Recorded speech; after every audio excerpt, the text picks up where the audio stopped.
I believe God made man, okay? And God created man, and God gave man the word. And the word at that time was, don't eat of the fruit of those two trees, okay? That was a symbol. That's all the word God gave man at that time. Then God gave man a work. And the work was, he said, take care of this garden. And then God gave man a woman to help the man, okay? That man and then the woman God gave him, that became a marriage. And then that man and wife had children. And those children had children, and then there became governments. As goes the man, so goes the marriage. As goes the marriage, so goes the family. As goes the family, so goes the churches. As goes the churches, so goes the country. Everything is built on the husband and the father. And this country is a failure today because the fathers and the husbands have failed. How? Failing to be the example they need to be, failing to be the leaders they need to be, failing to be the disciplinarians that they need to be, failing to be the providers that they need to be. If you don't have the backbone as a husband and as a father to be the bad guy, you've got no business being a father or a husband. There's times when you have to know, this is not a good direction for my marriage, for my family. And everybody's going to be mad at me. My wife is going to be mad at me. My kids are going to hate me. But in the long run, this is a very bad direction. And I'm putting my foot down, and we're not doing that. And you become the bad guy. But you do it for the long-term strength and safety of the family. And we've lost that. We've lost that. Well, don't stop. Don't just sit there spinning your wheels. Okay? Ricochet. Bounce off of it and go in another direction. And that's you being an unstoppable force. Whatever you're going through, you're not the only one going through it. It's just life, man. It's just life. We do what we can. We do the best we can. We handle things the best we can. But things still happen. Things still happen. All right? It doesn't necessarily make you evil or bad. It's just you hit an immovable object. And you learn from it. You grow from it, and you keep going. Two of my son-in-laws today, for years, they would come and say, I'd like to, and they'd come to me and they're like, I'd like to, write your daughter. I'd like to. I'm like, no. Nope. Well, what about this? No.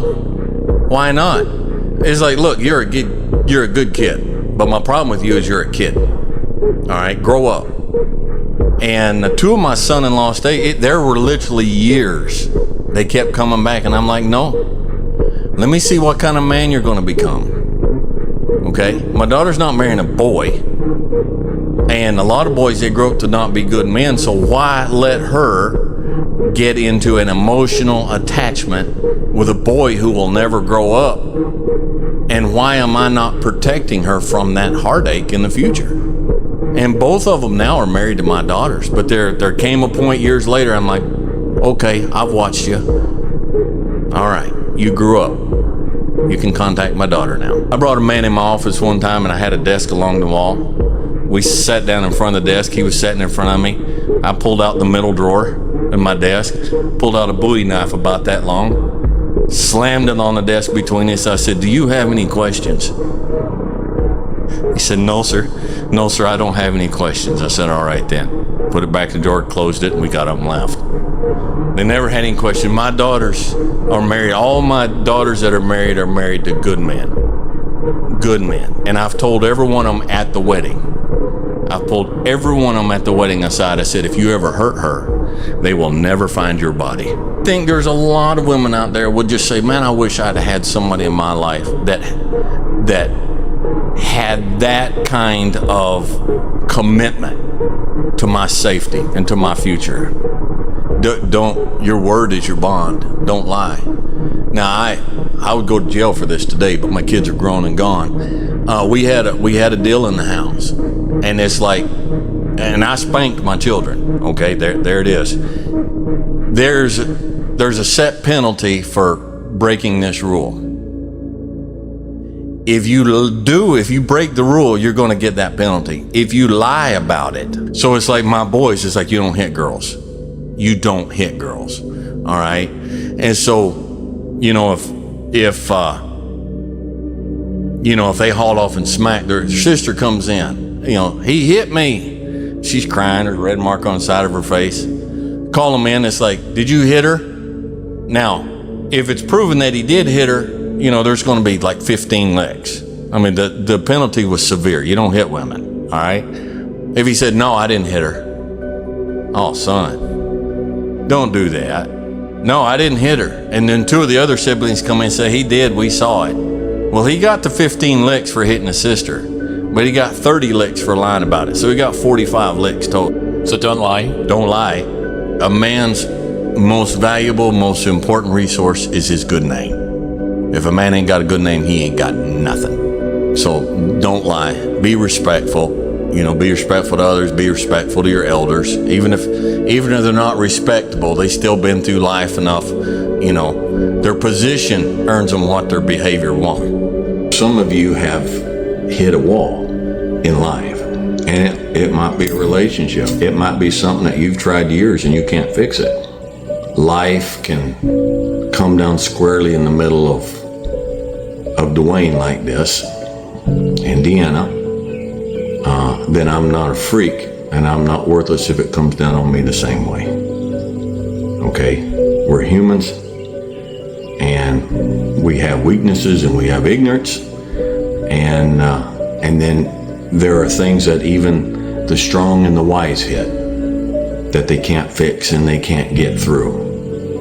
And what makes them strong and what makes them wise and what makes us strong, you and I, and what makes us wise. And he was expressing how he felt like in his life, where he was in his life, he didn't have a handle on anything. And he said it wasn't any particular thing, one thing he didn't have a handle on. Sometimes he felt like all of life was completely out of control and he had no handle on it. And it gets that way sometimes.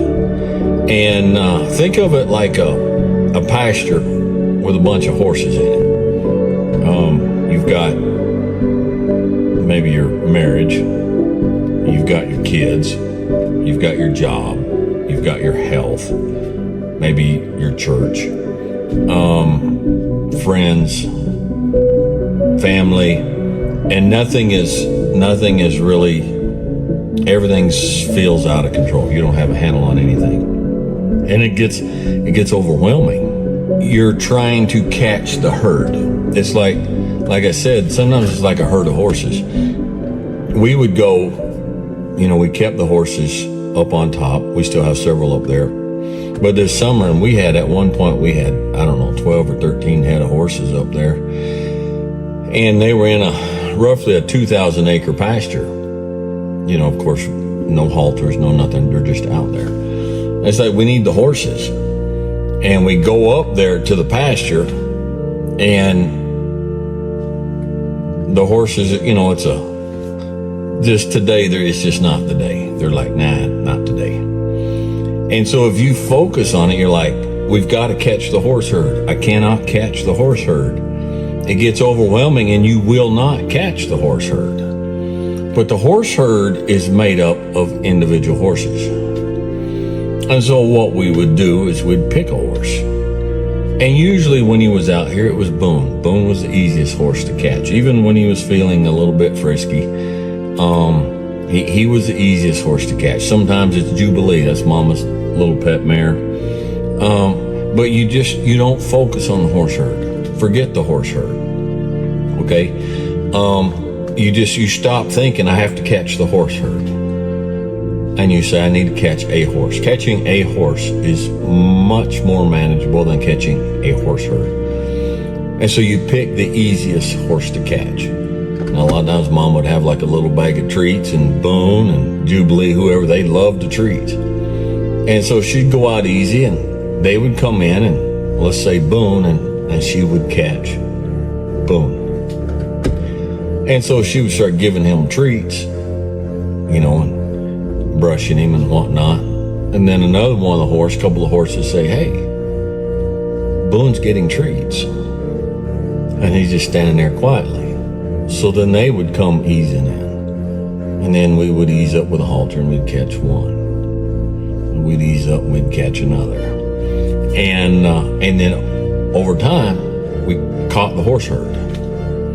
But we caught the horse herd because we didn't focus on the horse herd. We focused on one horse, the easiest horse to focus on. If you got her on your side, if you can catch her and get her where she's not all up and out and whatnot, go change the baby's diaper. Just whatever it is, just hug her and tell her, hey, I'm on your side and it's okay. All right, whatever your situation is. And then you got her, and she can help you catch the next wild horse. What is the next wild horse? Well, sometimes if you got kids, especially if you got more than one,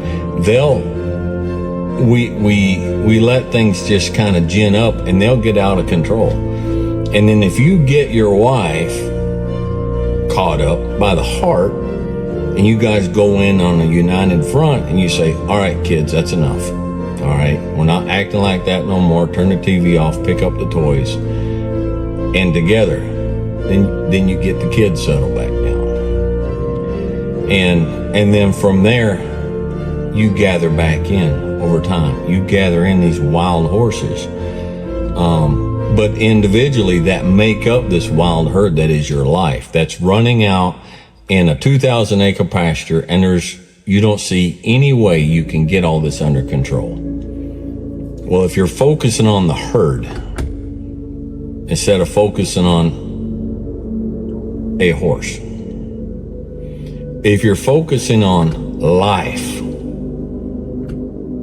instead of focusing on one individual part of your life, and if I get this caught, if I get this joined up with me, then now there's two of us working on gathering in this wild horse herd of life. And if the two of us work together, we can catch another horse. And now there's three of us. And that second horse that we caught is the only horse that's going to draw in that third horse out there. Okay? So you say, well, one of the wild horses that I feel is out of control in my life is my finances. Okay? Well, if you haven't caught, just the metaphor, if you haven't caught your wife so that you two are now together, you're not going to catch this wild horse of finances. Okay? Because she's spending this is her importance, you're spending that, you know what's here, she knows what's here, you guys aren't together, you're not communicating, you don't know what is coming in, you don't know exactly what's going out, you're not on the same page of, hey, let's tighten things down for a little bit until we get this under control financially. But if you catch that horse, which is your spouse, then that together will help you catch the horse of your finances that are running out of control up and down the pasture. You understand what I'm saying? And so a lot of things in life seem so overwhelming. And we look at it as the whole thing that has to be fixed. If we will find the easiest little thing that we know that we can catch that, and we take the time and we focus on that, and then we take that and we add the next easy piece to it, and then we take that together, and together we go get the next piece. Now there's three, 4 cords not easily broken, Proverbs says, but it's one piece at a time. It's one piece at a time. So if it's a job, Okay, if it's a job, if you've got a contract, if you've got a bid, and it's like it's blown all out, and it's like I feel so overwhelmed. All right, of this bid, this contract, what is the number one step, the first easy piece that you know that you can fix?